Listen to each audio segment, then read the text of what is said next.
Hi guys, Miss Hallett here. Happy Friday.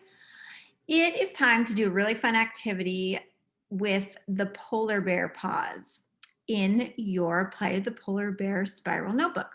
So what you are going to need for this activity is your ruler. You're going to need the Plight of the Polar Bear packet, pages 16 through 22.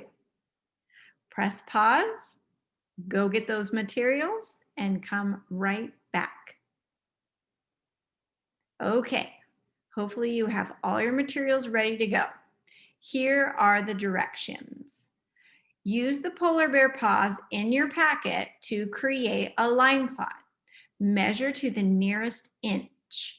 Record your data and create the line plot on page 16 of your Plight of the Polar Bear packet.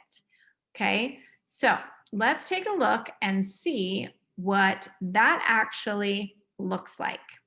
Okay, here I have my materials, and I also will need my pencil. So here is my pencil. Okay, so I'm going to turn to page 16 first, and this is what it looks like. Now I know I'm measuring to the nearest inch, and it looks like I have 1, 2, 3, 4, 5, 6, 7, 8, 9, 10, 11 paws to measure. So I know I have to use pages 16, which is my line plot, but then I'm going to turn the page and there is my first polar bear paw. This is polar bear paw A. We can tell that this is A. So I'm going to measure polar bear paw A here. Oops, I'm using centimeters. We're using inches. Now remember, I'm going to start from 0. I'm going to start all the way from 0. And it looks like this first paw is going to be 8 inches.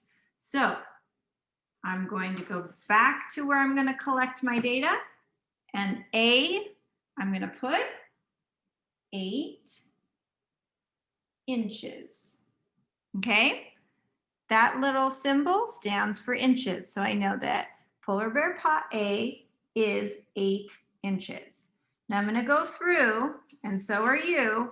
You're going to measure all the paws. Look how there's lots more paws. See the line? That's where you're going to measure. Here's B and C. You're going to turn the page. There's D and E, F and G. Oh, look at all these paws. Polar bear paws are so cool, and they're so big, aren't they, guys? Here is H and I and J. Okay, so I want to make sure that I fill in every polar bear paw.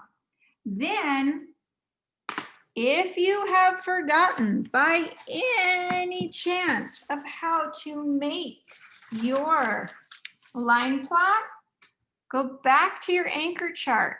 Remember, you are going to find the smallest number first. Then you're going to find the largest number, and then you're going to make your number line. Remember, we're only doing inches. There's not going to be any half inches. Okay? Then, when you're all done with your data, collecting your data and making your line plot right here, and you're gonna need to use your ruler, okay, to make your line plot nice and organized. So when you are done with your line plot, you are going to post a picture, okay? What do I mean by post a picture? Right here, you are going to put your picture. So you're going to make it nice and readable so your teacher can read all your work and see your beautiful line plot. And don't forget all the parts to the line plot. This is like your quiz. Okay, guys? So make sure it's nice and neat, and your handwriting is beautiful, and you take a great picture so we can see your wonderful work. All right, have fun measuring the paws, and if you have any questions, please make sure you ask. All right, guys, have a great weekend.